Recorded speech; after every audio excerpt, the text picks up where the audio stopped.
Bonjour, nous sommes le mercredi 14 juin 2022 avec une météo qui semble très bonne puisque on annonce des températures qui vont être assez hautes. Ils annoncent une trentaine de degrés, donc cette journée va être quand même une journée. En plus de ça, il n'y a même pas un nuage. Il n'y a même pas un nuage, donc c'est pour vous dire que les éclaircies sont totales. Et on aura une température assez chaude pour la journée d'aujourd'hui. C'est ce qu'ils annoncent au niveau de la météo. De toute façon, c'est déjà perceptible. On ressent déjà les chaleurs qui arrivent. Et ce qui veut dire qu'on va être aujourd'hui une espèce de, on va dire, euh,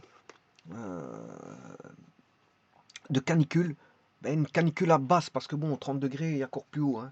Il y a des canicules hautes, 45 voire 50 degrés, ça c'est des canicules hautes là. Bon, c'est 15 degrés en plus que 30. Déjà 30, c'est déjà difficile je veux dire, à supporter. Mais 45, bon, 15 degrés en plus que 30, c'est encore plus conséquent. Donc j'imagine certains pays où la canicule atteint voilà, des summums. Et là, bon, on demande, je veux dire, de ne pas beaucoup marcher, ça c'est de un, de ne pas trop faire d'efforts au soleil, de rester bien sûr à l'abri du soleil, et euh, bien sûr de boire beaucoup d'eau, et éviter les efforts quand il fait trop de soleil, etc., etc. Bon, il y a tous des conseils qu'on pourrait donner euh, en cas de présence de forte chaleur. Bon, 30 degrés, c'est supportable, mais malgré tout, c'est pas avec ça qu'on peut aller faire du sport à l'extérieur, faire du vélo. Je veux dire, à une température comme ça. Bon, là, à ce moment, il faut attendre que la température se rabaisse en soirée pour pouvoir faire une activité sportive. Parce que bon, ça peut induire des insolations et donc des maux de tête. Le fait de ne pas se protéger, je veux dire, la tête et d'aller au soleil. Notamment les respirations, c'est difficile parfois d'avoir de la respiration, notamment pour de nombreuses personnes âgées qui ont difficile à respirer et qui, bon, doivent supporter, je veux dire, une telle température. Donc ils doivent se mettre à l'abri, bien sûr, des chaleurs, hein. Vous aurez compris qu'ils doivent mettre voilà, aller à l'ombre ou voir mettre des appareillages et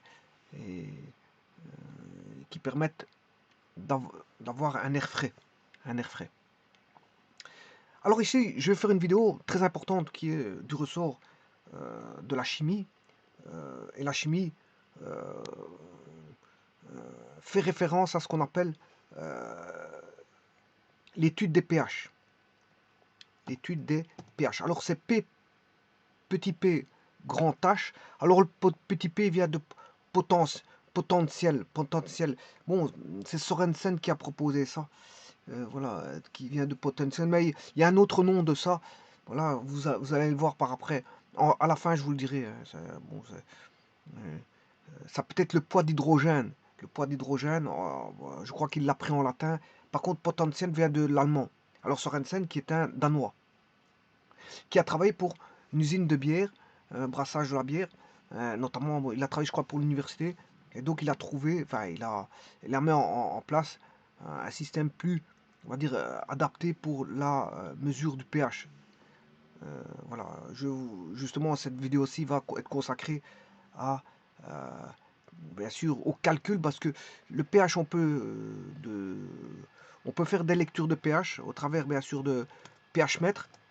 Euh, pH mètre, là, on peut avoir tiré des mesures de pH. Bien sûr, on peut voir au travers des zones de virage de certains. Voilà, euh, on peut voir les zones de virage au travers de certains tampons qui vous permettent de vous dire si c'est acide, voire basique, euh, voire d'avoir une certaine neutralité. Donc, au travers de certains, je sais plus comment on appelle ça, les indicateurs, c'est ça que je cherchais, c'est pas des tampons, c'est on appelle ça des indicateurs. Je sais pas ce que je trouvais plus le nom, donc j'ai dû passer par voilà, un tour de passe-passe pour dire ce nom, parce que je revenais plus sur le nom. On a des indicateurs qui vont indiquer, bon, voilà, des zones bien précises, euh, ce qu'on appelle des indicateurs universels d'ailleurs, hein. On a de rouge foncé, on a le pH qui est inférieur ou égal à 3, le rouge clair, où le pH vaut 4. le rouge, enfin le rose rouge, pH égale 5, le jaune, pH égale 6, le vert, pH égale 7. Voilà, et alors il y a tous des indicateurs, hein, voilà, les indicateurs qui donnent les couleurs et les zones de virage. Par exemple, si je prends le bleu de Thymol, voilà, quand on est inférieur à 1,2, c'est rouge. Quand il est supérieur à 2,8, c'est jaune. Et entre 1,2 et 2,8, c'est bleu. Le jaune de méthyle, inférieur à 2,8, c'est rouge. Entre 2,8 et 4, c'est bleu. Et au-delà de 4, c'est jaune. Voilà. Si il existe l'hélianthine, le bleu de bromophénol, le vert de bromocrésol, le rouge de méthyle, rouge de bromophénol, le bleu de bromothymol. Voilà, il y a le rouge de phénol, le rouge de crésol, le bleu de thymol, la phénophtaléine, bien sûr, la thymol, la thymol phtaline, je sais pas le dire correctement, je m'excuse. La thymol phthaléine, voilà, c'est ça. Et le jaune d'alizarine. Bon, il existe les indicateurs universels, c'est pas ça qui manque. Et là, on peut voir les zones de virage, etc., etc. Bon, mais on peut faire une lecture par un appareil qui est un pH mètre, hein, un pH mètre. Et là, et alors, on peut faire avec ces pH des calculs. Alors, ça concerne bien sûr des concentrations, bien sûr, euh, alors, on peut faire des calculs avec tout ça, calcul de pH, connaissant certaines concentrations. Bien sûr, le pH signifie, parce que le pH concerne la concentration en pH+. C'est la concentration des ions, des espèces chimiques qui sont des ions ici, qui sont des H+. Mais quelque part, on ne retrouve pas d'H+ dans une solution. Hein. Ce n'est pas des H+ qu'on a. Alors ça, c'est le potentiel d'hydrogène. Le potentiel d'hydrogène va donner voilà, voilà, c'est le potentiel de la concentration en H+, mais en fait, on ne retrouve pas des espèces H+.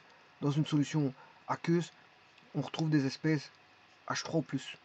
Voilà, c'est plutôt H3+. Mais pour faciliter les écritures, on écrit pH+, et pH+, ben c'est pH.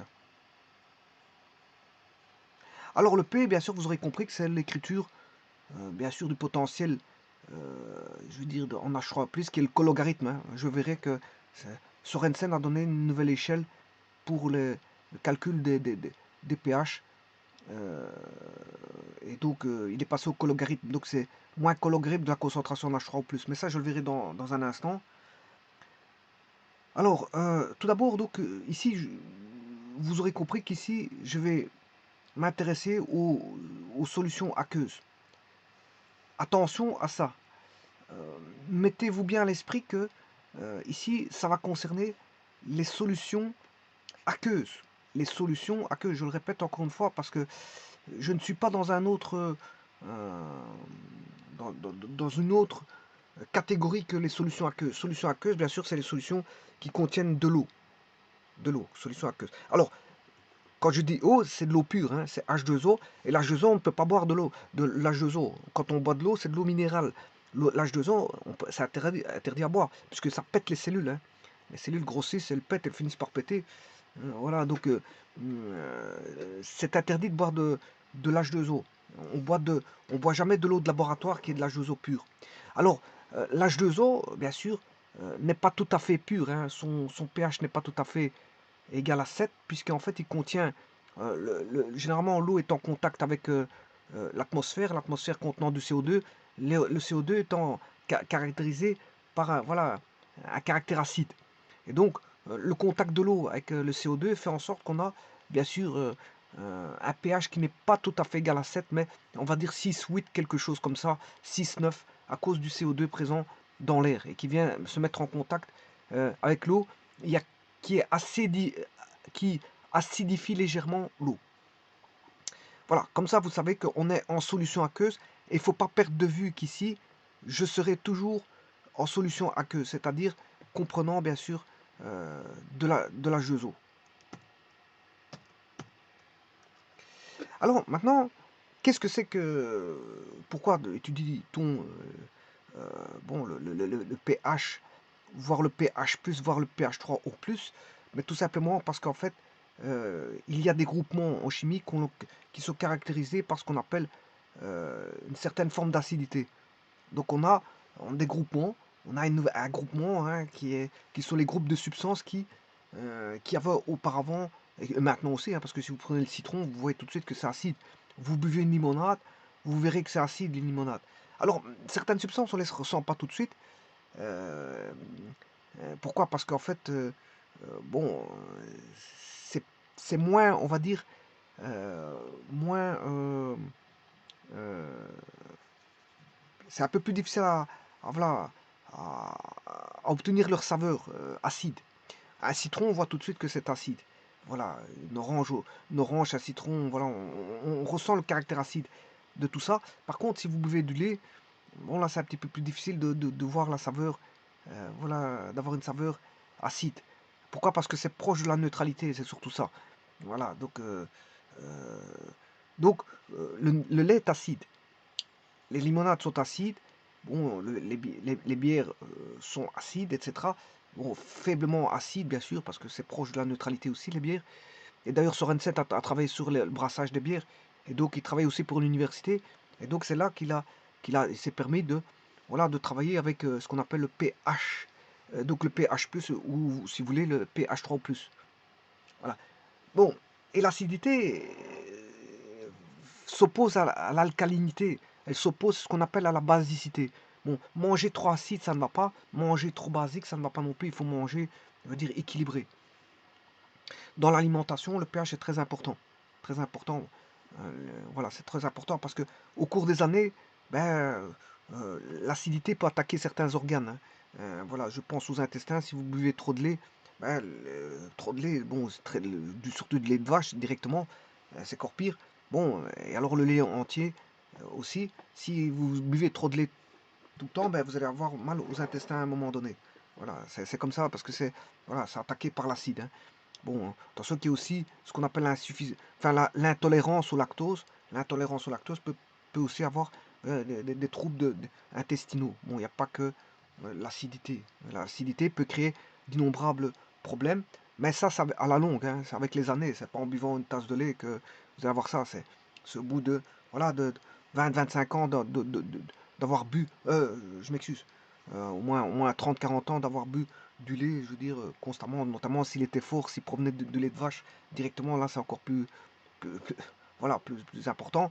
Voilà, maintenant si c'est du lait entier, l'effet est moindre, il faut entendre beaucoup plus d'années. Maintenant, si c'est du lait qui n'est pas entier, là, bon, on comprend que il est moins, voilà, si c'est du lait de maigret, mais là, faut voir les graisses aussi, hein. Bon, parce que tout peut attaquer. L'acide peut attaquer, les sucres peuvent attaquer, les, les graisses peuvent attaquer, tout peut être. On a besoin de sucre, de graisse, etc. etc. Mais bon, le tout, c'est à la longue. Et la quantité ingérée, je veux dire, si on ne mange pas de manière équilibrée et qu'on mange tout et n'importe quoi, ben c'est normal qu'on arrive à un jour où on a des bobos. Un jour, c'est au bout de 30, 40 ans, voire 50 ans, voire 60 ans. Ben, ça dépend d'une personne à l'autre. Euh, les bobos n'arrivent pas tout de suite. Bon, donc ici, euh, l'acide, c'est un terme qui est utilisé en chimie, c'est un terme de chimie d'ailleurs, qui sert à désigner donc un groupe de substances qui avaient en commun certaines propriétés. Alors quelles sont ces propriétés? Ben, ces propriétés sont les suivantes. Euh, Par exemple, si je prends l'alimentation, ben, c'est une saveur aigre. Aigre. Alors bon, c'est vrai qu'il y a des acides forts, des acides faibles. Alors, bien sûr, dans les acides, il y a des acides dangereux. Hein. Bon, à forte concentration, certains acides sont dangereux. Je pense à l'acide chlorhydrique. Quoique l'acide chlorhydrique, il y en a toujours dans l'alimentation, mais à faible dose. Mais l'agroalimentaire, c'est des faibles doses. Hein. C'est pas considéré comme poison parce que c'est des faibles doses. Donc c'est normal que, bon, si vous prenez des grands fûts, c'est normal qu'il y ait marqué tête de mort sur certains grands fûts. Mais maintenant, si on met des microgrammes, voire des grammes, c'est pas ça qui va faire en sorte qu'il y ait une dangerosité. Le tout, si il y a de l'HCl dans le corps, l'acide chlorhydrique, le tout c'est, bon, on peut manger des médicaments basiques pour rétablir l'équilibre si on a un mal d'estomac, par exemple. Un mal d'estomac. Voilà. Alors maintenant, un acide fort, euh, maintenant si je parle dans un laboratoire, si vous trouvez de l'acide sulfurique ou de l'acide chlorhydrique, voilà, concentré, là s'il est concentré, je veux dire, ça reste des produits corrosifs, hein, parce que ce sont des acides forts. Des acides forts. Et les acides forts sont corrosifs. Et les corrosifs, bon, c'est dangereux, on peut se brûler, hein, on peut se brûler, ça peut attaquer. Si vous mettez votre main dans un acide fort, ben, bon, la main va, enfin le doigt, je parle de doigt parce qu'on met jamais, on trempe jamais sa main dans un acide. Voilà, ben, il va être brûlé. Hein. Ben, un doigt dans de l'acide fort, le doigt il est mangé, il est attaqué. Donc vous comprendrez que certains acides sont forts et ils attaquent, ils sont corrosifs. Donc euh, quand on a la dénomination dans un laboratoire, dans un bocal qui contient voilà, une solution d'acide sulfurique pur par exemple, bien là à ce moment-là il faut indiquer bon, les étiquettes voilà, d'hygiène et de sécurité. C'est-à-dire que c'est un produit corrosif qui peut brûler, voilà, etc. Il faut mettre tout ce qui est hygiène et sécurité comme étiquette, ainsi que son nom, H2SO4, son nom chimique, voilà, H2SO4, et bien sûr le marquer en toutes lettres acide sulfurique.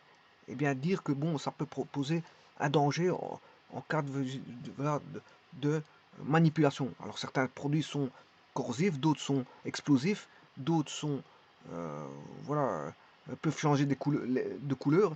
Alors si vous mettez par exemple, vous travaillez avec de l'eau de Javel, qui est voilà, de l'eau de Javel, qu'est-ce qui peut se passer?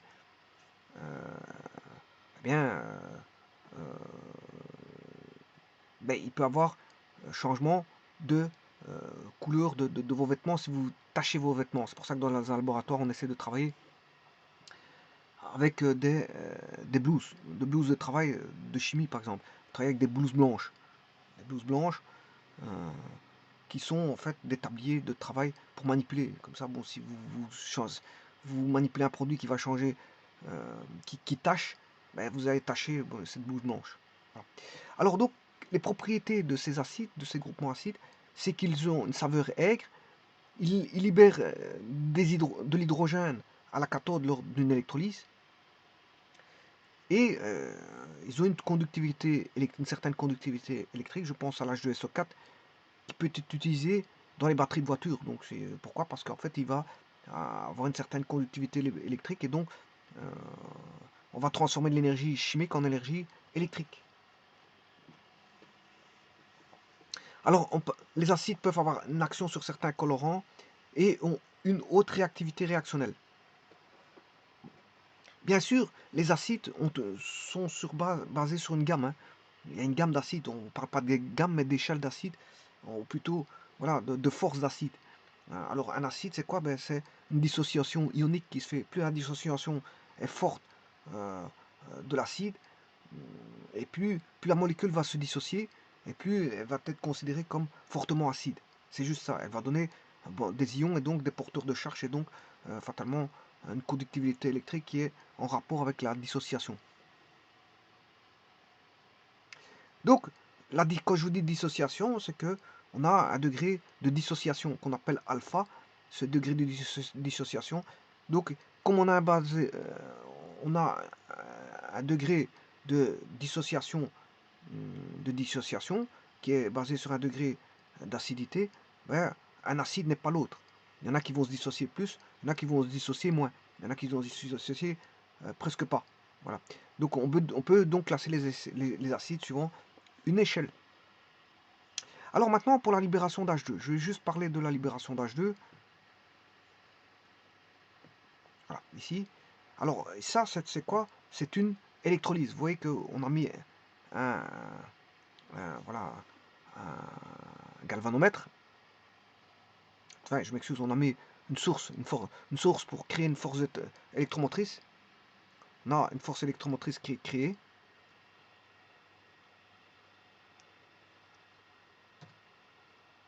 Une FEM, force électromotrice, voilà, qui est créée, qui va plonger dans, on va plonger les électrodes, voilà, du générateur. Voilà, c'est ce que j'ai cherché, c'est le mot générateur. Vous avez un générateur à courant continu ici, à courant continu, générateur, ce qu'on appelle un générateur CC. qui va débiter un courant, bien sûr ce générateur étant avec une certaine force électromotrice, voilà, donnée, une certaine tension donnée, enfin une force électromotrice donnée, parce qu'elle va générer, une tension, donc c'est plutôt une force électromotrice. Et bien sûr, euh, vous comprendrez qu'ici on a une solution de sel. Bon, le sel étant considéré comme, ici j'ai mis du sulfate de cuivre, c'est un sel ternaire. Les sels sont considérés comme étant des électrolytes forts, parce qu'ils ont une dissociation comprise entre 0,7 et 0,9, ce qui veut dire qu'ils sont considérés comme forts. On a une grande dissociation, donc comme ils sont considérés comme électrolytes, donc ils vont jouer le rôle de pile. Voilà. Mais attention, la force électromotrice du générateur CC est beaucoup plus grande que la force électromotrice de la pile contenant le CuSO4. Donc on a ce qu'on appelle une force contre-électromotrice ici. Force contre-électromotrice. Voilà, mais en tout cas, ici il faut faire en sorte que la force électromotrice FEM soit plus grande que celle de la force contre-électromotrice pour pouvoir débiter, euh,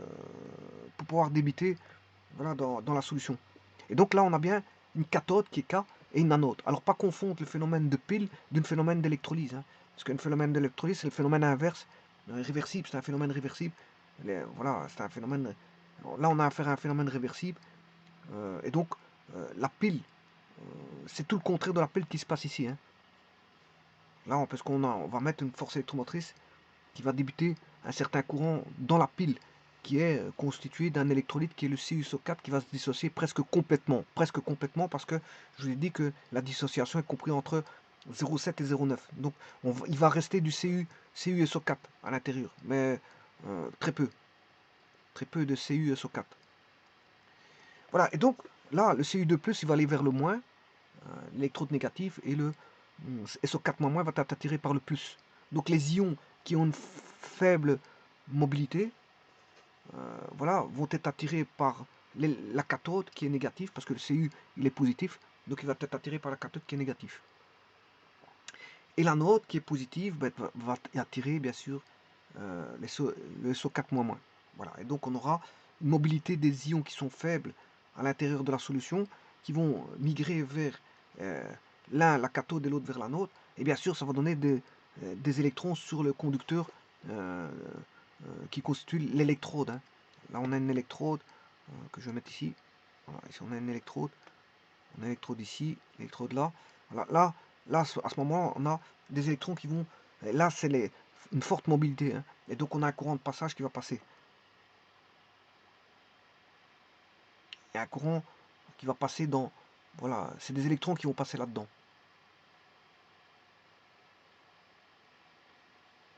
Donc, les électrons qui vont passer dus au courant. Les électrons sont dus au courant là, de la force du générateur CC qui va débiter un courant. Donc, on aura des électrons et donc il y aura une interaction électron. Euh, électrons et comment est-ce qu'on appelle ça,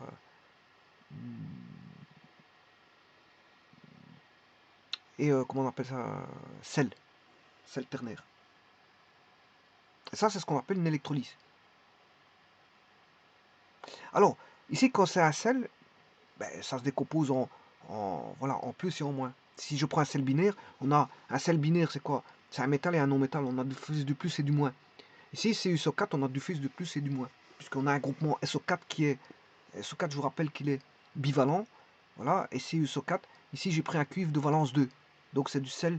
Ici, c'est un sulfate de cuivre de valence 2. Parce que le sulfate, le groupement SO4, c'est un groupement de valence 2. Alors, comment retenir euh, les valences des groupements? Vous retenez, euh, en gros, beaucoup sont 1. Beaucoup de groupements sont 1. Donc, si beaucoup sont 1, vous ne retenez pas ceux qui sont 1. Vous retenez bon, le mot sport. Vous retenez sport. Le mot sport. Alors, pourquoi sport? Parce que là, euh, là, ça va être 2. Et là, ça va être 3. Alors, par exemple, ici, ce sera le PO, PO3 et PO4. Ce groupement-là, il est trivalent. Alors, SO3, SO4, ce groupement est bivalent. Alors ici, j'en rajouterai un autre, c'est le groupement CO3. Voilà. Et les autres, bon, beaucoup sont 1. Mais si vous retenez déjà ceux-là, voilà, 2 et 3, ben, vous retenez le mot sport, et notamment le C de carbonate. Alors là, vous avez le groupement carbonate, le groupement sulfate, le groupement sulfite, je m'excuse, le groupement sulfite, et le groupement sulfate, le groupement phosphite, et le groupement phosphate. Voilà, ça se passe pour quand on met un sel. Un sel. Bon, mais ici, moi, je ne parle pas des sels. Je suis en train de parler, voilà, des acides. Vous aurez compris que je parle des acides. Alors, comment ça va se passer pour un acide?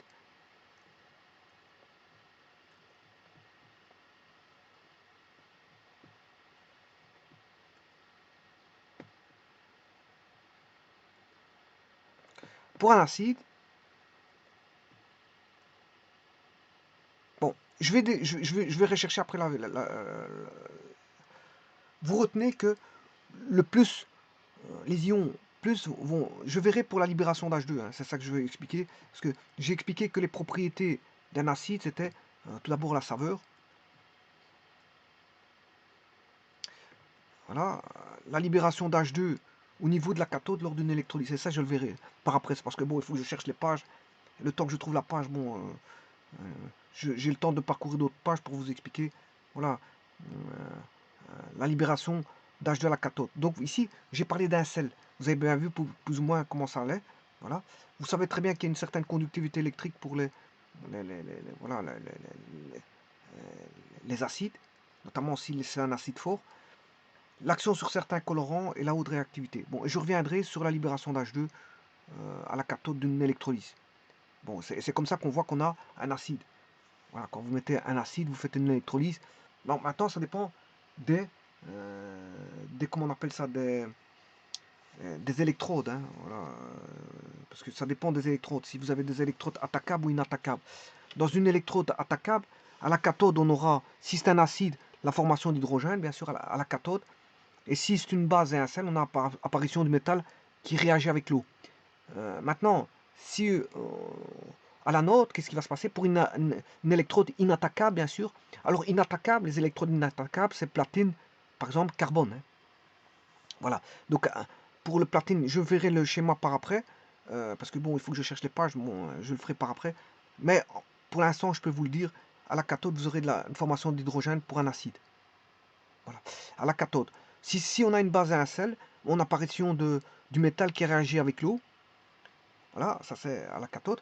Maintenant, à l'anode, si c'est un acide et un sel, on a l'apparition du résidu halogénique qui éventuellement réagit avec de l'eau. Et à l'anode, si c'est une base, on a l'apparition d'hydroxyde et d'oxygène. Voilà. Parce que, voilà, l'apparition d'OH. Bon, si on a une électrode attaquable, c'est-à-dire soluble, par exemple, je pense à l'argent ou au cuivre, on a à la cathode un dépôt de métal. Et à l'anode, on a une dissolution de l'anode. Voilà, c'est pas tout à fait la même chose. De toute façon, je verrai le schéma par après.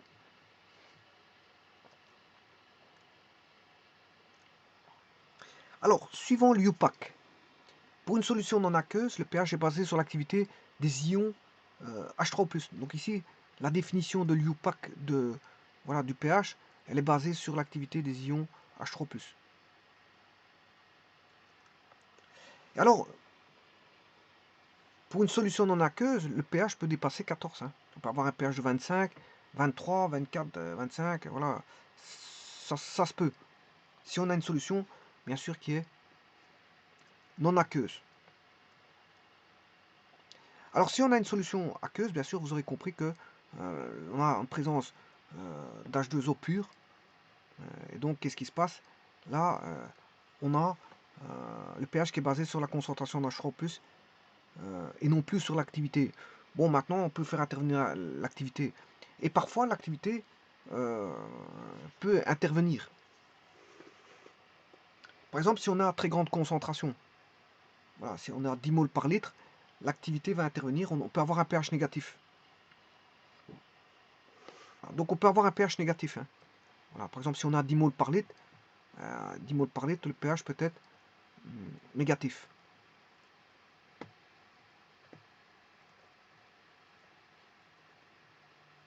Alors, un pH de 0, euh, ne peut ne pas valoir 0 du fait de l'activité. Normalement, le pH égale 0, c'est quand c'est quand on a, bien sûr, une mole par litre. Une mole par litre. Mais il peut ne pas valoir 0 du fait de l'activité. Parce que ça dépend aussi de l'activité. Mettez-vous bien à l'esprit que ça dépend de l'activité. Et que, bon, quelque part, suivant l'UPAC pour une solution non aqueuse, là on fait intervenir directement l'activité des ions, H3+, mais pour une solution aqueuse, l'activité apparaît, mais si vous voulez, on fait des simplifications pour ne pas faire apparaître l'activité chimique et ne tenir compte que de la présence d'H2O. Mais parfois, l'activité chimique, il faut savoir voilà, la mettre en relief parce que bon, c'est comme ça. Et, certaines théories vous mettent en relief l'activité chimique. Bon, mais ici, moi, je ne veux pas mettre en relief l'activité chimique, je parlais de, voilà, de la concentration en H3O+. Donc, c'est plus basé ici, pour les solutions aqueuses, ce sera plus basé fondamentalement sur l'activité chimique, bien qu'il y a l'aspect activité chimique qui est voilà, caché derrière, mais je veux dire, ça va être plus une notion de concentration en H3+. Et que là, cette fois-ci, le pH est compris entre 0 et 14, c'est peut-être négatif. Si on a une très grande concentration, style, je sais pas, 10 moles par litre, ben, le logarithme voilà, de 10 exposants, 1, ce qui fait -1. Donc on peut avoir un pH négatif. Alors, pH 0, je vous l'ai dit, c'est 10 exposants 0. C'est-à-dire c'est une mole par litre. Mais maintenant, on peut ne pas avoir 0 au travers à cause de l'activité des espèces chimiques. Voilà, ceci étant dit. Donc le pH peut être négatif. Bon, je vous ai dit la raison. Alors, généralement, on va se situer, bien sûr, peut-être négatif, mais on va se situer entre 0 et 14. Hein. On va baser une échelle entre 0 et 14. Alors, bien sûr, 10 moles par litre, c'est une très, très grande concentration. Hein. Elle est très très grande. Voilà. Alors, cas pratique. Cas pratique. Le cas pratique, c'est les marges du pH. Alors, par exemple, l'eau d'une piscine. Ben, si vous avez une piscine chez vous, l'eau doit être stable, stabilisée avec un certain pH. Hein. Vous ne pouvez pas mettre n'importe quel pH. Donc, le pH de votre piscine, si vous avez une piscine, vous devez contrôler le pH. Hein.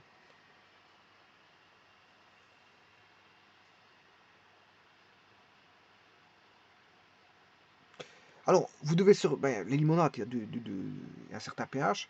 Le lait, il y a un certain pH. Le Coca-Cola, il y a un certain pH. Le vin blanc, il y a un certain pH. La bière, un certain pH. Voilà, il y a à chaque fois un certain pH, mais parfois il faut. euh, vous devez mesurer le pH et le contrôler pour le stabiliser. Hein. Dans une certaine marge. Je pense par exemple aux piscines, l'eau de piscine, l'eau des aquariums. L'eau des aquariums, si vous mettez un pH qui ne va pas, vous allez tuer les poissons, voire voilà, les animaux marins qui s'y retrouvent voilà, dans le.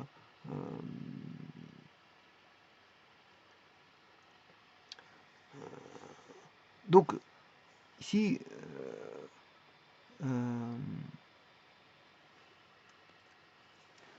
peut avoir des poissons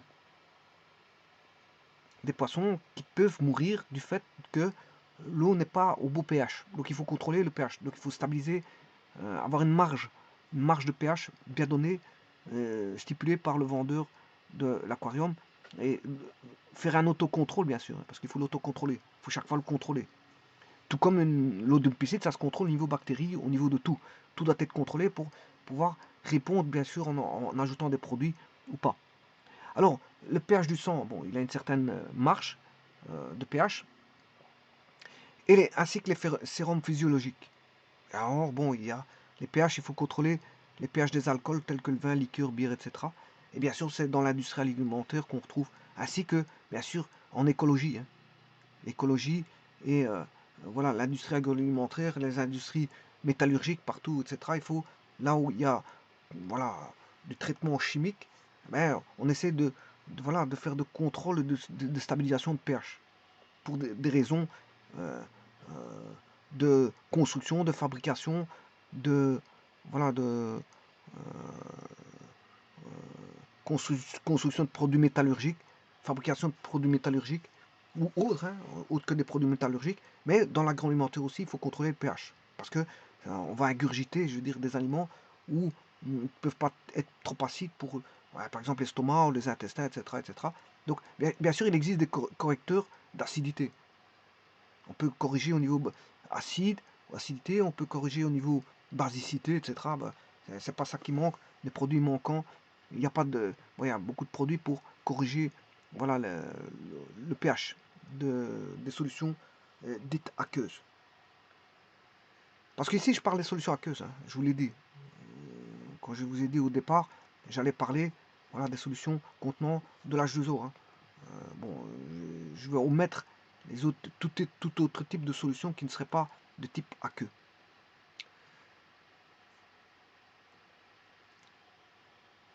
Donc il y a des cas pratiques de pH, on le contrôle, on le mesure, on le contrôle et on l'adapte si nécessaire.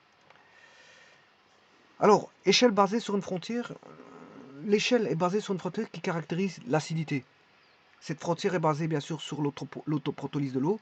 Alors je vous rappelle que comment créer la frontière de ce qui est fortement acide ou faiblement acide, c'est comme les fréquences. Hein. À un moment donné, qu'est-ce qui est haute fréquence, très haute fréquence, basse fréquence, etc. C'est difficile. Il faut pouvoir positionner des frontières pour dire par rapport à ça, on a la haute fréquence, par rapport à ça, on a la basse fréquence. Ici, c'est pareil. Qu'est-ce qui va considérer qu'on est fortement acide ou faiblement acide? Eh bien, il faut une frontière. Et cette frontière est caractérisée par voilà, l'autoprotolyse de l'eau. Alors, l'autoprotolyse de l'eau, il faut savoir que l'eau est un amphotère, c'est-à-dire qu'il peut jouer aussi bien le rôle d'acide que de base. Il est considéré comme acide de base suivant certaines théories que je ne vais pas rentrer dans les détails ici parce que je verrai dans une autre vidéo. Hein. Qu'est-ce qui caractérise l'acidité ou la basicité? Ben ça, je verrai dans une vidéo. C'est en fonction des théories de Bronsted, Lowry, de Lewis et d'Arrhenius. Il y a trois théories qui font en sorte que, bon, on définit ce qu'est un acide, une base. Bon, parfois, certains diront que c'est un acide, l'autre théorie dira que c'est une base. Voilà, ça vous verrez dans une vidéo qui va être consacrée à la définition précise de ce qu'est un acide. Un acide et une base. Bien sûr, à l'acide se confronte la base. Alors pour définir la frontière, bien sûr, c'est de ça qu'il s'agit ici, c'est de définir ce qu'est la frontière. Eh bien, il faut aller chercher l'autoprotolyse de l'eau. Et le protolyse de l'eau, bon, c'est une réaction de l'eau avec elle-même, puisqu'on a un acide. L'eau est considérée comme acide puisque c'est un amphotère, mais il est considéré aussi comme base. Et il va voilà, auto-réagir avec lui-même. Auto-protolyse. Une autoprotolyse. Voilà, donc, et alors, bon, bien sûr, vous aurez compris qu'il restera beaucoup d'eau. Voilà, que la dissociation sera faible. La dissociation va être très, très petite parce que la dissociation vaudra 10-7. Elle vaudra 10-7. Alors, 10-7, c'est 0,00000. Vous mettez un 1. Après, bon, 10-7, voilà, on aura. De toute façon, je ferai un calcul. 10-7, ça sera la concentration en OH-, et 10-7 sera la concentration en H3 au plus. Ce qui veut dire que ben, y a très peu qui s'est dissocié. Hein. Ça, c'est des moles par litre. Hein. C'est très peu qui s'est dissocié par rapport. Si vous mettez 1 litre dans 1 litre, il va rester. On aura des molécules d'H2O qui vont se dissocier. Ceux qui vont se dissocier vont donner l'H3 et l'OH-, mais il y aura de l'H2O non dissocié. On aura très peu qui va se dissocier. Ce qui va se dissocier en concentration, c'est 10-7 moles par litre, hein. C'est très peu. C'est très peu. Donc on aura 10-7 moles par litre de OH-, 10-7 moles par litre de H3+, donc ce qui veut dire que ça provient, le H3+, au OH- provient de l'eau. Et donc il y aura 10-7, 10 exposant moins 7 molécules d'eau dissociées. Par rapport à ce qui est non dissocié, il y a très peu qui s'est dissocié. Donc c'est une réaction qui est plutôt dans ce sens, on va dire dans ce sens-là. L'eau va rester eau, on va dire, et très peu va se dissocier. Et c'est pour ça que j'ai mis une petite flèche ici, parce qu'on aura une très petite dissociation. Le fait d'avoir une dissociation ici, c'est très petit. C'est 10-7 moles par litre. Alors sachant que l'eau dans un litre, c'est 55,55 moles par litre. En concentration, voilà, ça c'est l'eau, dans un litre. La concentration d'H2O dans un litre, c'est 55 moles dans un litre. Donc vous voyez que entre 55 moles et 0,7 moles, il n'y a pas de photo. Bon, 0,7, je vous rappelle que 10 exposant moins 7, c'est 1, 2, 3, 4, 5, 6, 7, 10 moins 1, moins 2, moins 3, moins 4, moins 5, moins 6, moins 7. Voilà. C'est ça. C'est 0,000. Alors qu'il y avait 55 moles par litre, hein, d'eau au départ. Et que ce qui s'est dissocié, c'est 0,00001 mole. C'est rien du tout. C'est pour ça que c'est une réaction qui va dans le sens. Voilà. C'est plutôt. Voilà, il y a très peu qui va se dissocier. C'est ça que ça veut dire. Hein. Donc ici, l'eau est considérée comme un amphotère. Vous allez avoir l'H2O plus H2O. Alors, l'H2O est l'acide 2, mais alors sa base conjuguée, c'est OH-, qui est de l'autre côté. Alors si H2O est considéré comme une base, puisque c'est un amphotère, hein, il peut être considéré comme acide et base, s'il est considéré comme une base, son acide conjugué, c'est H3+. Et donc là, la concentration en H3+, est égale à la concentration en OH-, qui est une constante. C'est le KW, ce qu'on appelle le KE ou KW, KO, en français, KO, KE. Voilà, le KO. Je vais le noter dans un petit instant. Ce qu'on appelle le KE, ou le K-water. K-water, c'est K-water. Et ça, c'est le K-O. C'est la même chose. Hein. Il y en a un qui est en français, l'autre en anglais, voilà, ou en flamand, peu importe. Voilà. Ici, c'est une constante. Ce K-water est une constante à une température donnée. Et une pression, bien sûr, donnée. C'est une température et une pression donnée.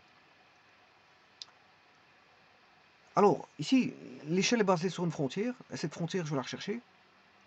Grâce à, bien sûr, l'autoprotolyse de l'eau, la concentration en H3+, fois la concentration en OH- est égale à 10-14 à température donnée, c'est-à-dire 25 degrés Celsius, et à pression atmosphérique. Parce que sinon, c'est pas 10-14. Hein. Si vous prenez une autre température et une autre pression, c'est pas 10-14. Hein. Il faut adapter. Là, ici, moi, je travaille à 25 degrés Celsius et à pression atmosphérique. Donc là, c'est 10-14. Donc je vais chercher le cologarithme, qui est moins le logarithme de la concentration en H3 au plus fois la concentration en OH- est égal au est égal au cologarithme de 10 exposant moins 14. Donc là, on sait bien que le produit, le logarithme d'un produit, A fois B, est égal au logarithme des sommes A plus logarithme de B. Mais ici, j'ai un cologarithme. Donc vous devez mettre un moins là et un moins ici. Et donc vous allez avoir moins logarithme de la concentration en H3+, qui est le pH, plus moins, ça fait moins, plus par moins, ça fait moins la concentration en OH-, qui est le POH, et à 25 degrés, le cologarithme de 10 moins 14, ça fait 14. pH plus POH fait 14. Donc, comme on sait bien que la concentration, la dissociation, elle est la même en H3+, et en OH-, donc concentration en H3+, égale concentration en OH-, ce qui veut dire que, pourquoi? Parce que l'H2O se dissocie partiellement. Je vous ai dit que l'H2O, c'est 55 moles par litre.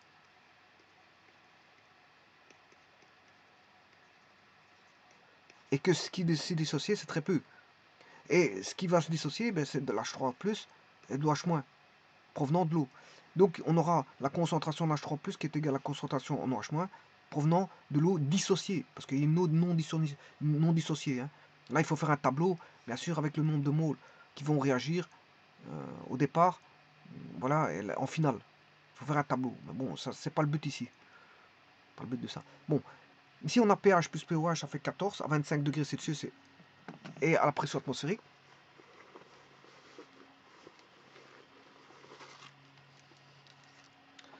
Mais comme la concentration en H3 plus égale la concentration en OH-, si je prends le cologarithme, on a dans chaque membre pH égale pOH.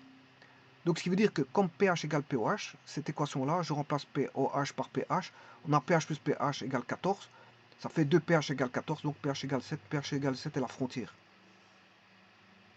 pH est la frontière pour établir la neutralité. Voilà, pH égale 7 est la frontière. Alors ici, cette échelle-là, elle est basée, c'est une ancienne échelle, enfin une ancienne échelle, non, mais on peut l'utiliser, qui est basée sur les concentrations. Bien sûr, ici, je suis en solution aqueuse, comme je vous ai dit, hein, n'oubliez pas. Alors, la concentration peut aller de, par exemple, de 10-14 à 10 exposant 0, voire 10 exposant à une très grande concentration, bon, qui est 10 moles par litre. Voilà, là, ça va donner voilà, une valeur négative de pH en cologarithme. Voilà. Alors là, on a 10 exposant 0, c'est une mole par litre, bien sûr. Hein. 10 exposant 0, c'est une mole par litre. 10 exposant moins 7, c'est la neutralité. 10 exposant moins 14, c'est bien sûr une très petite concentration qui est de 0,2, 3, 4, 5, 6, 7, 8, 9, 10, 11, 12, 13. Voilà, je ne sais pas combien il y en a. 1, 2, 3, 4, 5, 6, 7, 8, 9, 10, 11, 12, 13, 14 moles par litre. C'est une très petite concentration. Donc là, on a du 10-14 et là, on a 1. Alors, vous allez voir que c'est immense. Hein. L'étendue est immense. Hein. L'étendue est immense. C'est une étendue très importante. Alors, ici, on va aller... Il est très peu acide, très peu dissocié. 10-14, très peu dissocié. 1 mol par litre, fortement dissocié. Alors, moins il est dissocié, moins il est acide. Et plus il est dissocié, plus il est acide. Donc, ce qui veut dire que l'échelle d'acidité sera d'autant plus grande qu'il est plus il est dissocié. Et plus il est dissocié, c'est plus on va aller vers la gauche. Bon, maintenant, plus il est dissocié, le contraire de l'acidité, c'est l'alcalinité. Plus il est acide, moins il est alcalin. Moins il est acide, plus il est alcalin. De telle manière, on va diviser la frontière en deux parties plutôt que... Parce que pour l'instant, ce que j'ai mis une frontière. J'ai mis la neutralité qui vaut 7. Enfin, dans l'échelle de Sorensen. Hein. Parce qu'ici, je suis à 10-7, le cologarithme de 10-7, ça fait 7. Bon, j'ai créé ici la neutralité.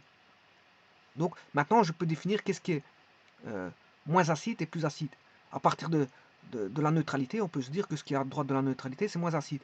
Et ce qui est à gauche de la neutralité, c'est plus acide. Maintenant, ce que je vais faire, c'est diviser en deux parties cette table. C'est de se dire que ce qui est moins acide, c'est plus alcalin. Voilà. Et se dire ce qui est plus acide est moins alcalin. De telle manière, je vais créer deux zones. Une zone acide et une zone alcaline.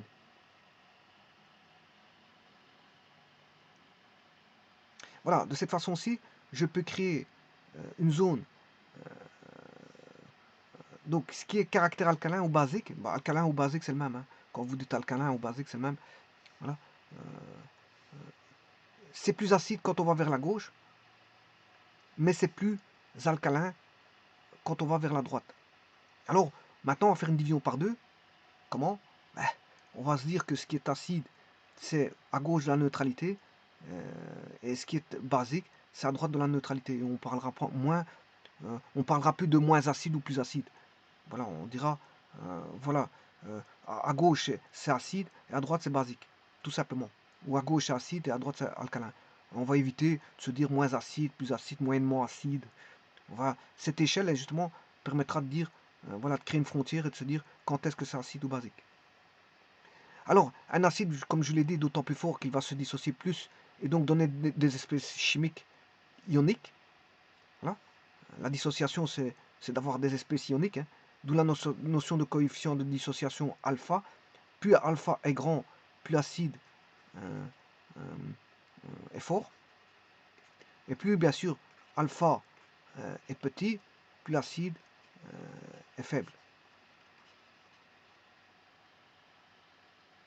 Maintenant, pour une base, ce sera la même chose, hein. Mais là, pour un acide, on parlera bien sûr de la dissociation en H+, ou en, si vous voulez, en H3+.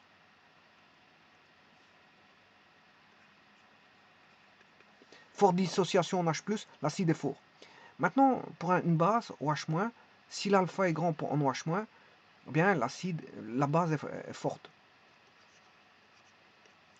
Si l'OH-, la dissociation est faible, la base est faible. Donc c'est le coefficient de dissociation des espèces chimiques ioniques ici qui vont faire en sorte que on a une base forte ou un acide faible.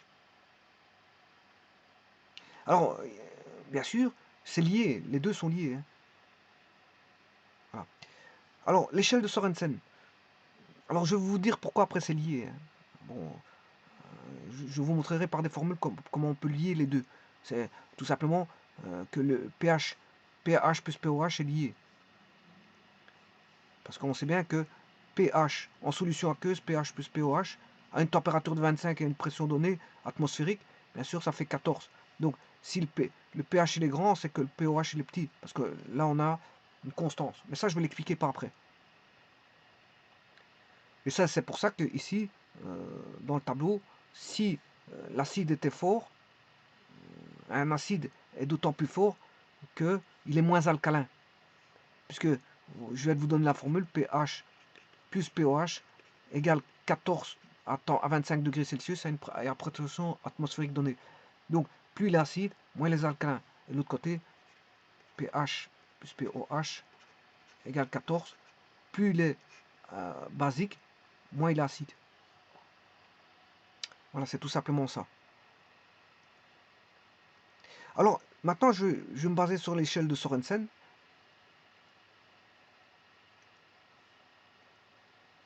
L'échelle de Sorensen, bon, Sorensen qui a trouvé cette échelle-là en 1909, qui a du mal à voilà, la faire voilà, accepter par ses pairs scientifiques.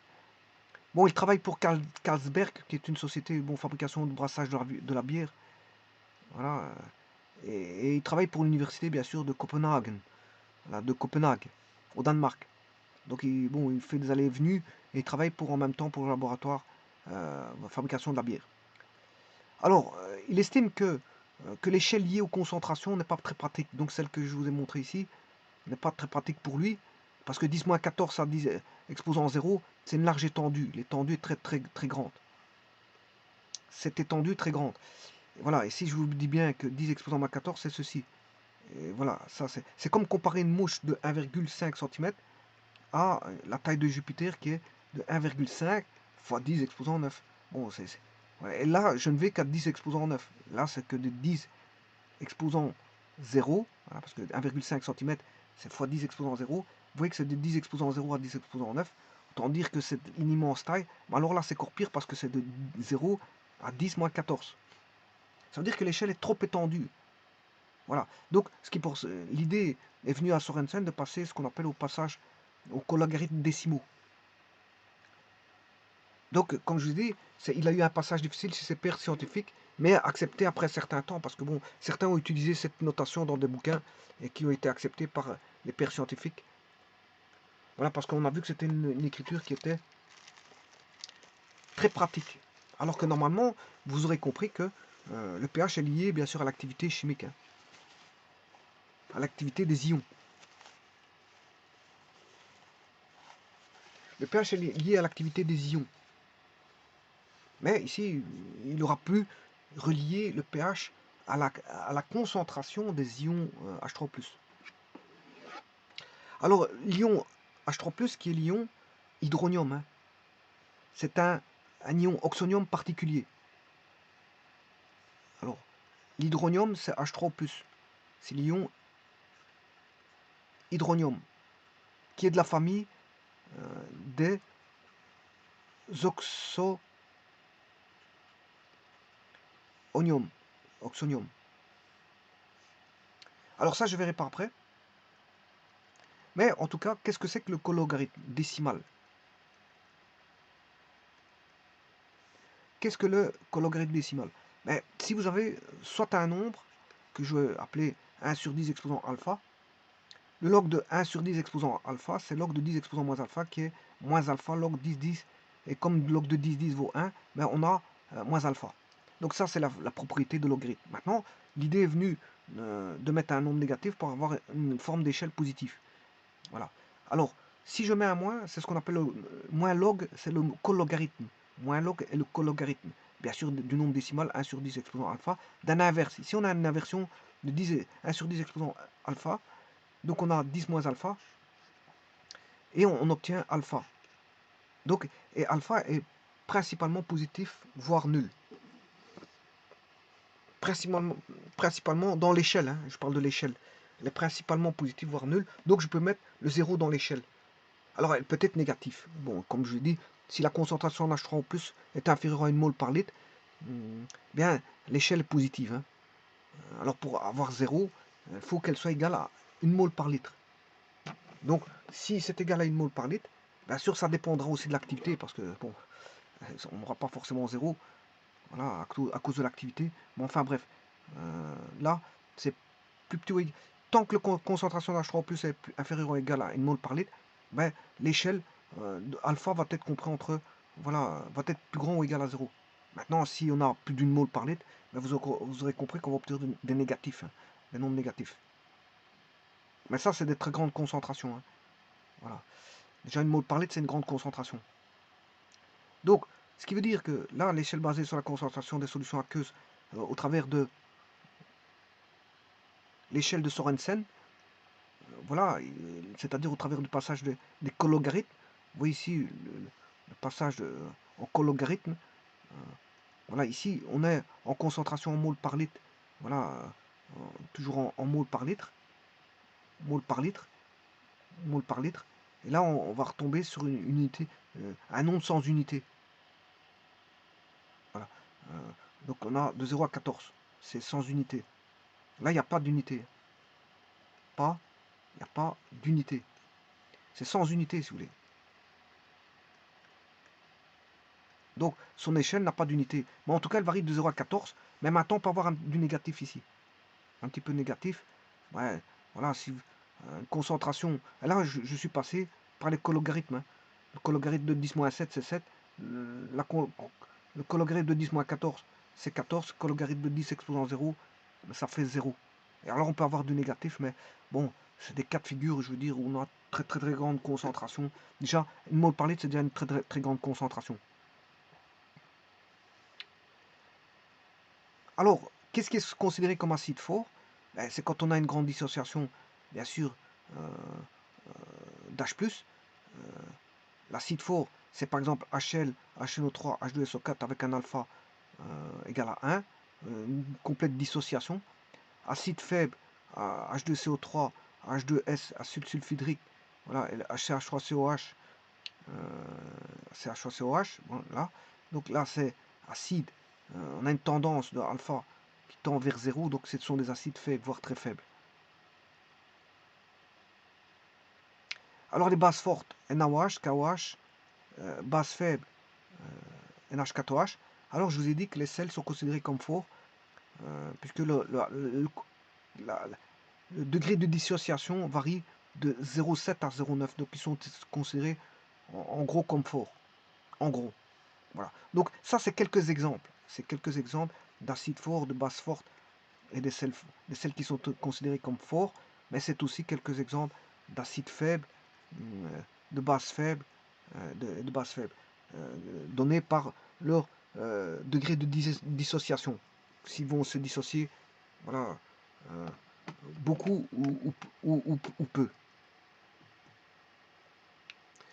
Alors, l'aspect théorique du pH, c'est très pratique pour les formules de Nernst. Hein, Nernst utilise les cologarithmes. Donc c'est très pratique pour les voilà.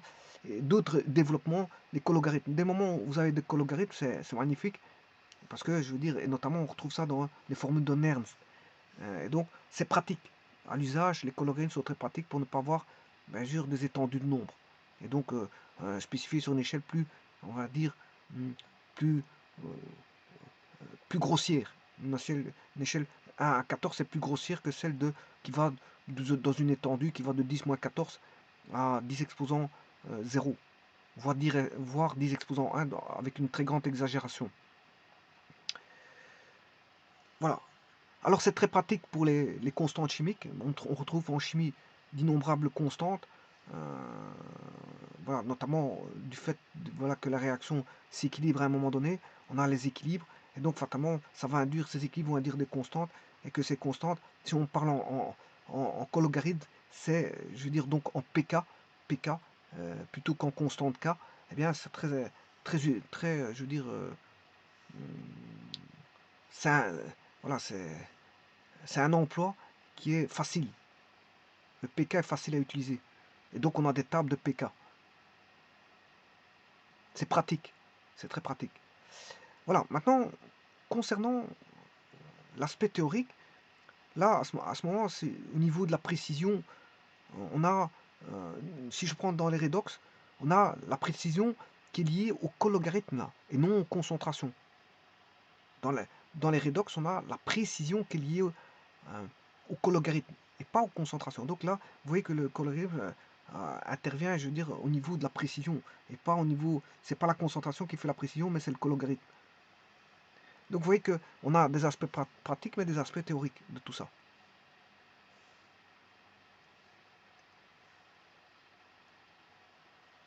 Alors, la recherche de la concentration en OH-, connaissant le pH. Comment calculer la concentration en OH-? Connaissant le pH, ici, à 25 degrés bien sûr, et à pression atmosphérique, le KE qui est le cas de l'eau, K water égale 14, ça vous le savez. pH plus pOH égale 14. pOH égale 14 moins pH, donc moins log de concentration en OH- est égal à 14 moins le pH. Donc ce qui veut dire que log la concentration en OH-, c'est l'opposé de 14 moins pH qui est pH moins 14. Donc si je prends, bien sûr, là j'ai le logarithme, je reviens ici, hein, je vais renoter ceci ici, logarithme de la concentration en OH- est égal à pH moins 14. Donc, ici, je vais chercher le 10 dans chaque membre, parce que c'est la fonction réciproque de logarithme, c'est la puissance 10, parce que c'est un logarithme décimal de base 10. C'est un logarithme de base 10, donc je vais chercher la fonction réciproque. C'est comme ça qu'on résout les équations logarithmiques. Il faut aller chercher la réciproque du logarithme en base 10, qui est la puissance de 10. Et donc, on a la concentration en OH- qui est 10 exposants pH- 14. J'aurais pu faire la même chose avec la concentration en H3+, ou en H+, qui est égale à 10 exposants pOH moins 14. Voilà, donc on s'est retrouvé pH ou pOH en fonction. Si vous connaissez pH, vous pouvez trouver, connaissant pH, vous pouvez trouver la concentration en OH-. Si vous connaissez pOH, vous savez trouver la concentration en H+.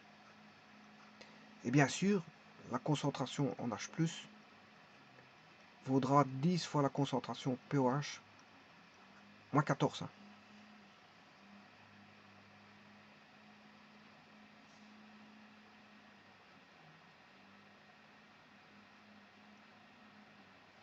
Alors, la concentration en OH- est égale à 10 exposant à pH moins 14. Si pH vaut 14, supposons que le pH, alors c'est des cas extrêmes, si pH vaut 14 et si pH vaut 0.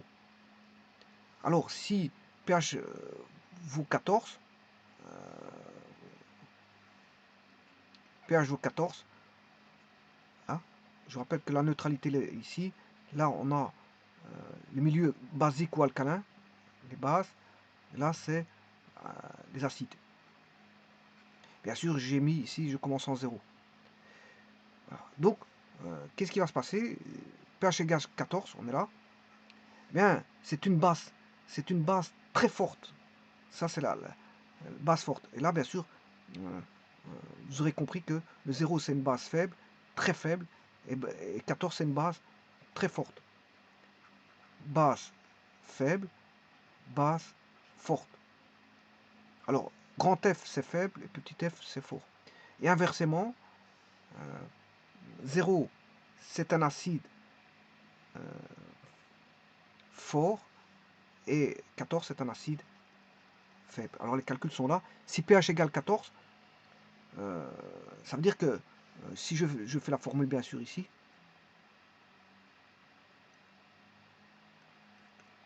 la formule là, alors je mets 14 dans pH, parce que pH vaut 14. 14 moins 14, ça fait 0. Je parle de cette formule-là, hein, bien sûr. Si je mets 14 là-dedans, 14 moins 14, ça fait 0. Et donc, on a 10 exposant 0. La concentration de H- vaut 10 exposant 0, 0, ce qui veut dire une mole par litre. Et là, vous aurez compris qu'une mole par litre, ben, c'est une base forte. Hein, parce que la concentration est très forte en OH-. C'est une mole par litre. Elle est très forte. Mais, ce qui veut dire que c'est un acide faible. Voilà. Et inversement, si je prends le pH qui vaut 0, alors je remplace par 0 là-dedans. Voilà. 0 moins 14, ça fait moins 14. Donc la concentration en OH- vaut 10 moins 14. 10 moins 14, c'est 0,000000001. Voilà, il y a 14 zéros en tout, y compris le 0 avant la virgule, bien sûr. Hein, il y a 14 zéros. Et ça, c'est une très petite concentration, donc ça veut dire que c'est une base faible. Et si c'est une base faible, c'est un acide fort.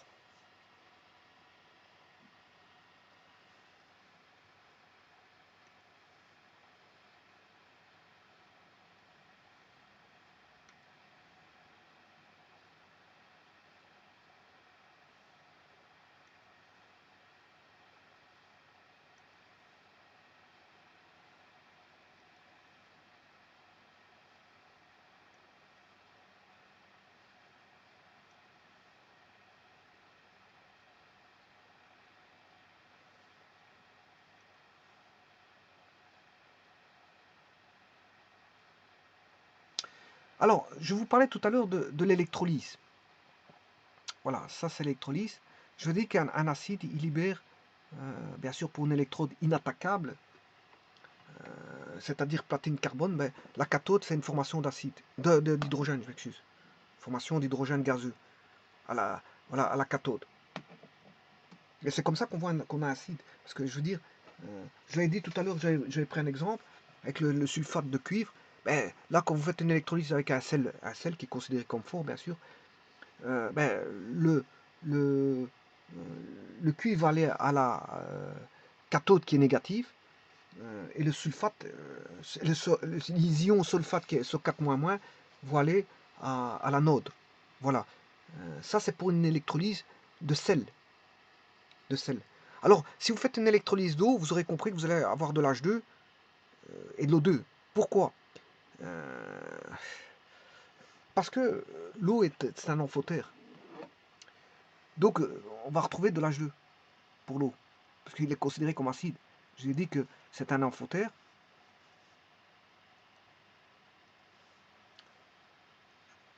H2O plus H2O, bien sûr, c'est plutôt dans ce sens-là.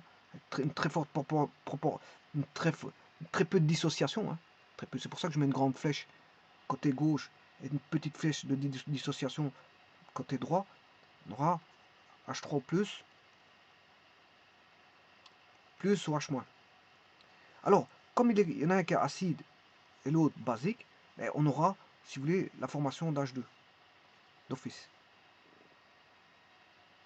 Alors, ça c'est la formation d'acide. C'est ce qu'on aura à la cathode. Alors pour les bases et les sels, bon, ça m'intéresse. Enfin, je peux vous le dire, mais ici, base et sel, vous aurez apparition du métal qui réagit avec l'eau. Voilà. Voilà. Si on a une base, on a l'apparition et le sel, apparition de métal qui réagit avec l'eau. Attention que je suis dans les électrodes attaquables ici. Hein. Parce que dans les électrodes inattaquables, c'est pas la même chose. Hein. Je vous ai dit que pour les électrodes attaquables, par exemple, argent et cuivre, à ce moment-là, à la cathode, on a un dépôt de métal. Hein. Et à l'anode, là, on a une dissolution de l'anode. Elle est attaquable. L'anode est attaquable. Donc l'anode va se dissoudre. Voilà. Pour les électrodes attaquables, qui sont solubles. Et je pense aux électrodes d'argent et de cuivre. Bon, ici, mais ce n'est pas le cas ici. C'est des électrodes inattaquables. Donc l'anode, elle ne va pas être attaquée.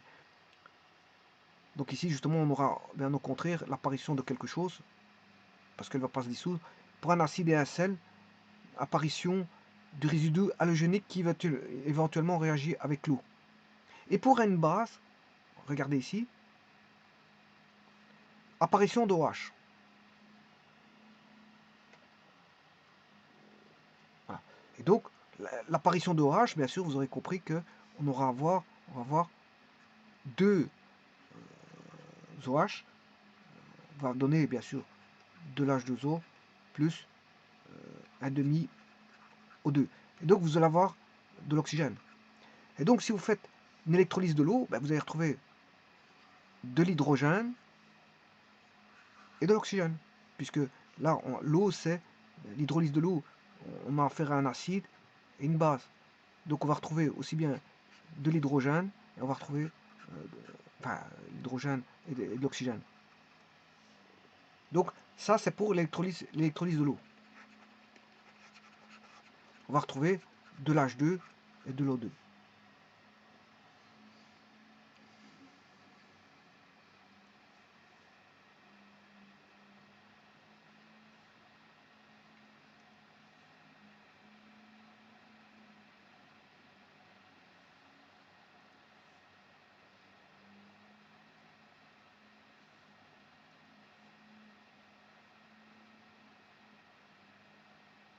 Voilà, ici, ça c'est l'électrolyse voilà, du sel.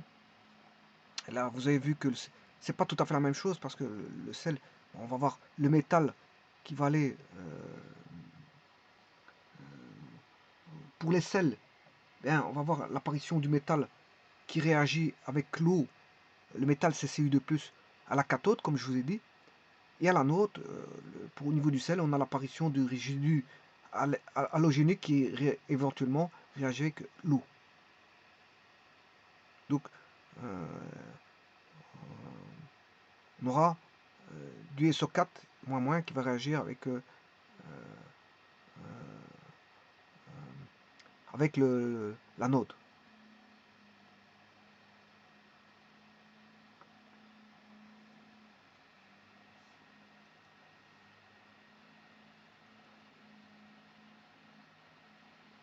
Alors, il y a quelques exemples d'acides ici, au sens strict. Parce que pourquoi au sens strict? Parce qu'il y a différentes théories. Ça, je les verrai dans une vidéo. Je ne peux pas vous expliquer ici parce que ça pourrait prendre un petit peu de temps. Il y a la théorie, bien sûr, d'Arrhenius, Oswald, bien sûr. La théorie de Bronsted, Lauré. Et la théorie de Lewis. Voilà, et chacun définit à sa façon ce qu'est un acide. Et ça, je le verrai dans une vidéo, je vais bien décortiquer tout ça. Mais en tout cas, ici, au sens strict, ben, vous voyez que ce sont des acides parce que vous voyez de l'hydrogène ici. Hein. Voilà, contient de l'hydrogène au sens strict. Bon, c'est au sens strict. Je ne fais référence à aucune voilà, des théories. Parce que les théories, je vais les voir dans une vidéo pour vous expliquer un petit peu en gros qu'est-ce que c'est qu'un acide voilà, ou une base. Donc ici, par exemple, on a l'acide carbonique. Alors, le CO3, il est valence 2. Hein. Le CO3 est valence 2. SO4, je vous dis qu'il faut retenir le mot sport. SO4 est valence 2, SO3 est valence 2. PO3, il faut retenir le mot sport. Donc SP, P c'est 3. Celui-ci, PO3, PO4 sont 3. Donc c'est H3PO3, H3PO4 qui est l'acide, le phosphide d'hydrogène pour H3PO3 ou l'acide phosphoreux. H3PO4 c'est le phosphate d'hydrogène ou l'acide phosphorique. H2SO4 est le sulfide d'hydrogène ou le sulfate d'hydrogène, je m'excuse. Le sulfate d'hydrogène ou l'acide sulfurique. Le H2CO3, SO3, c'est le sulfite d'hydrogène ou l'acide sulfureux. HNO2, c'est l'acide nitreux. HNO3, l'acide nitrique, ou si vous voulez, le nitrite d'hydrogène pour HNO2 et HNO3, le nitrate d'hydrogène. Alors HClO, HClO2, HClO3, HClO4 sont voilà, respectivement l'hypochlorite, le chlorite, le chlorate, le perchlorate. Alors le père de hyper, hein.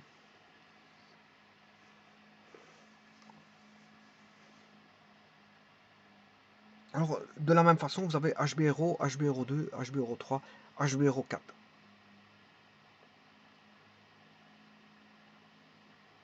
Bien sûr qu'il y a l'acide hypobromeux, l'acide bromeux. Ça dépend comment. D'un côté, je l'appelais HClO, je l'appelais. Ça dépend comment on peut l'appeler, parce que bon, il y a différentes appellations. On a le chloride d'hydrogène,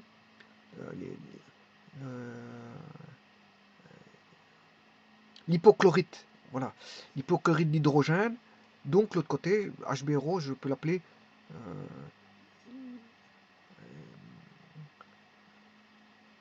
l'hypobromite d'hydrogène.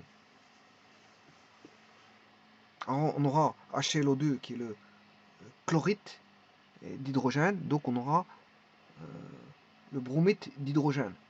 HClO3 qui est l'acide, enfin le chlorate d'hydrogène, donc HBRO3 sera le bromate d'hydrogène. Alors HClO4 c'est le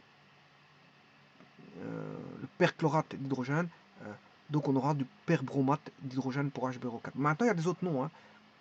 Alors, on peut avoir l'acide, voilà. Il y a des autres appellations.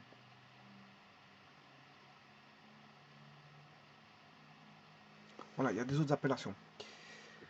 Alors, le dernier,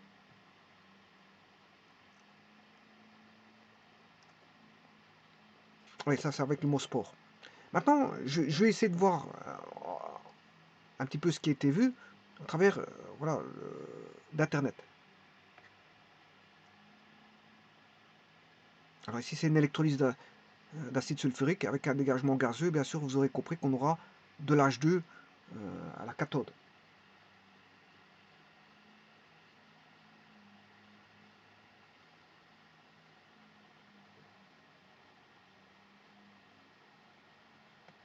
Et bien sûr, du SO4- à l'anode. Hein.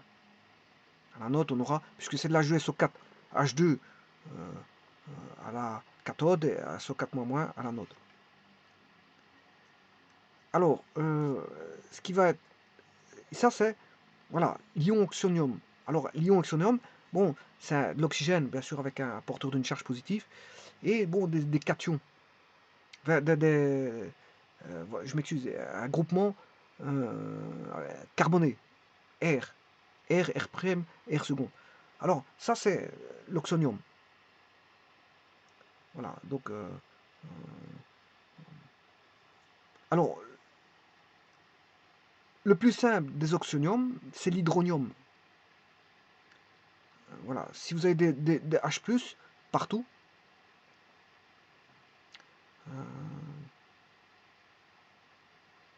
si vous avez des H+, partout, eh bien, c'est ce qu'on appelle de l'ion hydronium.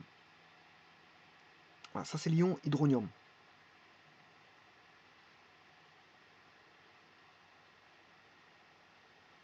Là, c'est la réaction d'H2O plus H2O. Voilà, suivant les théories enfin, de l'autoprotolyse de l'eau. Mais en tout cas, ça c'est l'ion hydronium, H3+.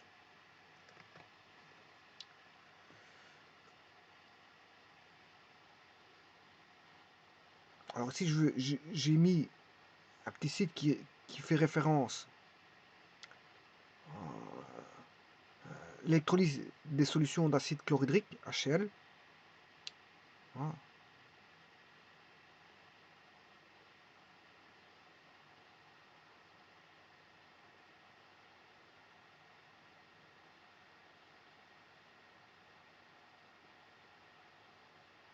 Bon, ici, je ne sais pas que c'est HAL Open Science. Bon, électrolyse de solutions aqueuses d'acide chlorhydrique à Olar. Bon, si ça vous intéresse. Voilà. Ici, maintenant, je vois donc ce qui a été dit. Bon, ça, c'est l'électrolyse de l'eau. Voilà, l'électrolyse de l'eau, je vous ai dit qu'il va avoir de l'hydrogène et de l'oxygène. Voilà, c'est bien, bien le cas ici. Bien sûr, de l'hydrogène à la cathode, parce que c'est un acide, l'eau est un acide, mais il est aussi basique. Et justement, comme je vous ai dit tout à l'heure, euh, euh, on voit que c'est un acide, bien sûr pour les électrodes inattaquables, platine par exemple, carbone, voilà, que à la cathode, l'acide va former de l'hydrogène, et comme nous, considéré ici comme un amphoter, donc acide et base, donc à la cathode, on a bien de l'hydrogène ici, et que je vous ai dit que pour les à l'anode,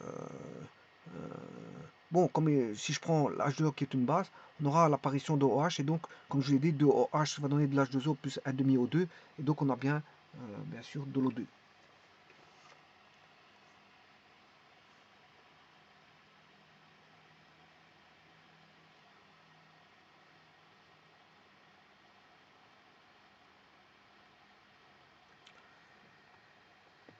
Maintenant, je vais voir le potentiel ici d'oxydoréduction. Le potentiel pH est une mesure de l'activité chimique des hydrons, appelée aussi couramment protons, ou ions hydrogène en solution, notamment en solution aqueuse. Voilà, notamment en solution aqueuse. Mais c'est pas dit que c'est en solution aqueuse. Et c'est là, voilà le problème. C'est si c'est en solution aqueuse, ça va varier de 0, en gros, comme j'ai dit dans la vidéo, de 0 à 14.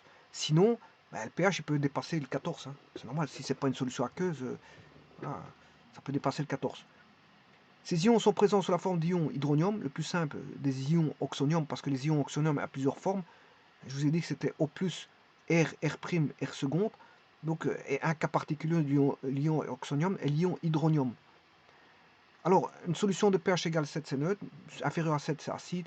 Une solution pH supérieur à 7, c'est basique. Alors ici, vous voyez que l'acide chlorhydrique, c'est moins 1,7, moins 1,1 à 37%. Voilà, à 37%. L'acide chlorhydrique, c'est à 1 mol par litre ici. Hein. Ça vaut 0. Voilà. Euh, donc c'est tous les deux de l'acide chlorhydrique, un qui est à 1 mol par litre et l'autre à 37%. Voilà. Drainage minier acide DMA inférieur à 1, acide d'un accumulateur aux batteries inférieur à 1, acide gastrique 2, jus de citron de 4 à 2,6, de cola 2,5, vinaigre alimentaire de 6 à 8%, de 2,5 à 2,9, jus d'orange ou de pomme 3,5, vin 4, bière 4,5, café 5, on redescend, hein. plus on est au-dessus, plus c'est acide. Hein. Voilà. C'est des pH approximatifs, c'est pas dit que c'est tout à fait ça. Voilà. Bière 4,5, café 5, thé 5,5, plus acide 5,6, inférieur à 5,6, lait 6,5, salive humaine 6,5 à 7,4, l'eau pure, oui, la salive, on peut avoir des remontées gastriques. Hein. Voilà, on peut avoir des remontées gastriques. Euh, voilà, donc ça peut fausser la salive même, ce qu'elle a, ce qu'elle est. L'eau pure, 7, j'ai bien dit l'eau pure. Interdit de boire, bien sûr. Hein. Voilà, le sang, 7,38 à 7,42. Eau de mer, 8,2. Savon, 9 à 10,3. L'eau de Javel, 11,5. La chaux, 12,5. La soude, 14. Et la soude saturée, 15. En 1909, le chimiste danois Søren Sørensen, qui travaille alors au laboratoire Carlsberg à Copenhague, sur les effets de concentration de quelques ions sur des protéines lors des processus de fabrication de la bière, remarque l'importance des ions d'hydrogène et décide d'introduire le concept de pH. Dans l'article où est évoqué le pH pour la première fois, Sørensen utilise la notation pH. Dans cette publication, il donne aussi de la signification en latin pondus hydrogéni, poids de l'hydrogène. Voilà, pondus hydrogéni, mais après, il l'a mentionné comme étant le potentiel, potence de potentiel. Voilà.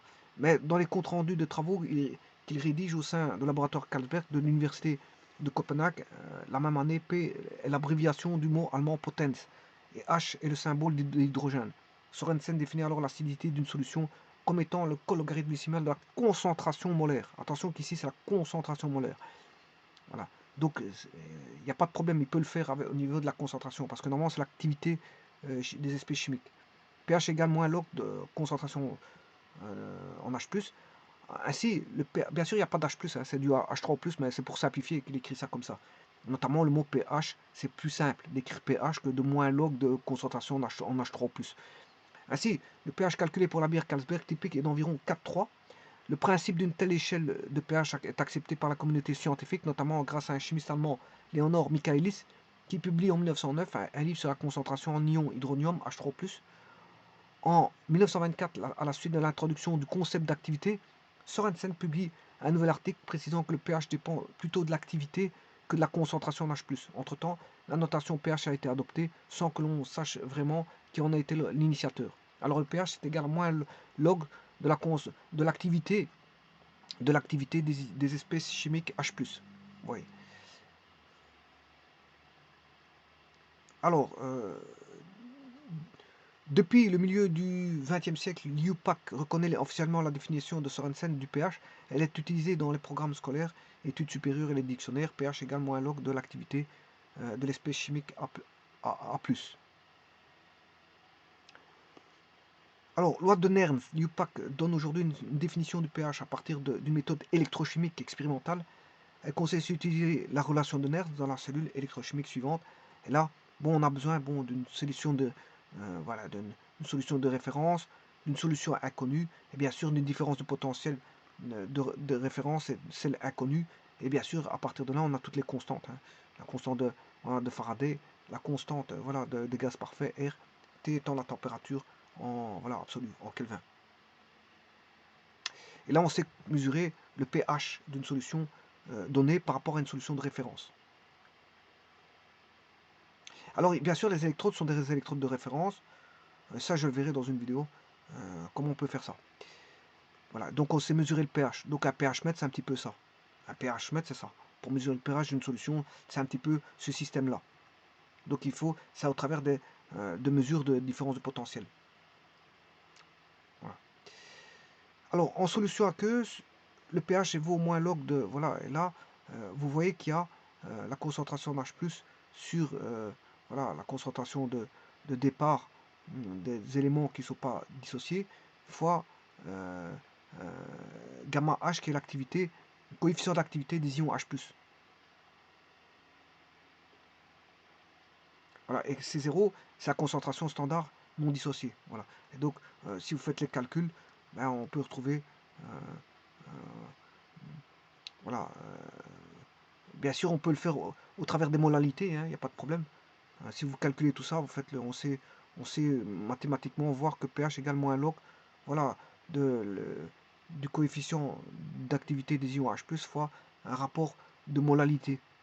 Voilà, et là, on peut retomber sur le pH égale moins log de la concentration en H+. Bien sûr,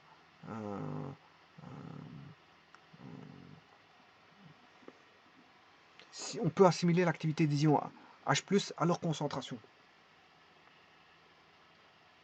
Et là, c'est pourquoi? Parce que le coefficient d'activité tend vers 1. Voilà, c'est le coefficient, on fait tendre le coefficient d'activité vers 1, ben on retombe sur les concentrations.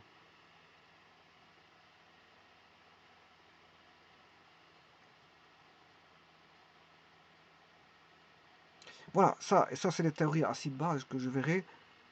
L'influence de la pression et de la température, effectivement, à 0 degré Celsius, le pKe n'est pas le même qu'à 25 ou à 100. Vous voyez que le pK water n'est pas le même, et notamment au niveau de la pression. Hein. Si la pression varie, le pK water varie, et le pKe varie. Voilà. Alors on a l'influence bien sûr du solvant.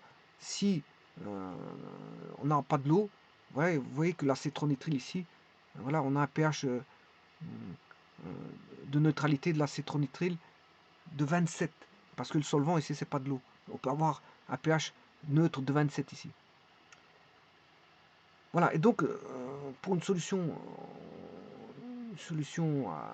aqueuse, on peut définir le pH, l'acidité et donc l'alcalinité.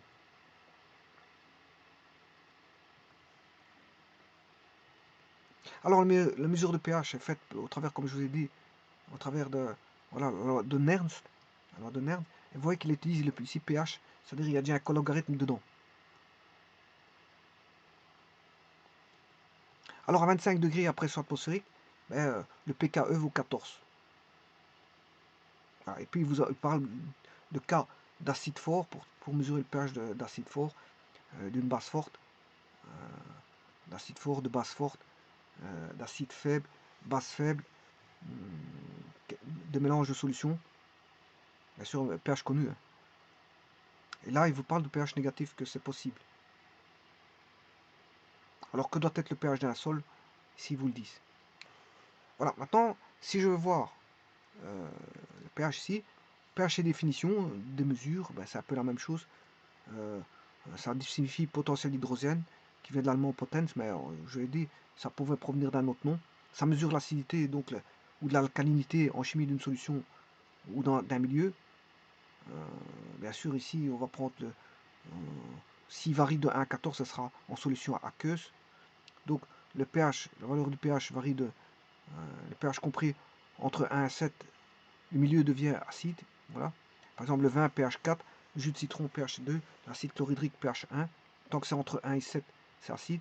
Valeur du pH basique, ben, pH augmente et traduit un accroissement de l'alcalinité, la soude, la chaux, l'ammoniac, pH égale 14, la chaux pH égale 12,5, l'ammoniac pH égale 11. Voilà. La valeur pH physiologique ben, doit être de 7,4, en moyenne de 7,4. Voilà, le sang. Voilà. L'échelle ne s'applique pas que dans le cas d'un mélange. Voilà, un mélange tampon, une solution tampon se caractérise par sa capacité de maintenir son pH. Ça veut dire qu'il n'y a pas de variation de pH pour les mélanges tampons. Voilà, ici, le papier pH. Là, c'est pour les indicateurs universels. pH-mètre mesure le pH. Voilà. Et que le pH, bien sûr, il peut dépasser le 14 si on n'a pas une solution aqueuse. Hein. Là, ici, ils vous le disent. L'échelle de à 14 ne s'applique que dans le cas d'un mélange aqueux. Dans le cas d'une dilution dans d'autres solutions, le pH n'est pas limité à cette échelle. Par exemple, le pH de neutralité de l'acétronitrile est de 27, ça ils l'ont dit dans l'autre site.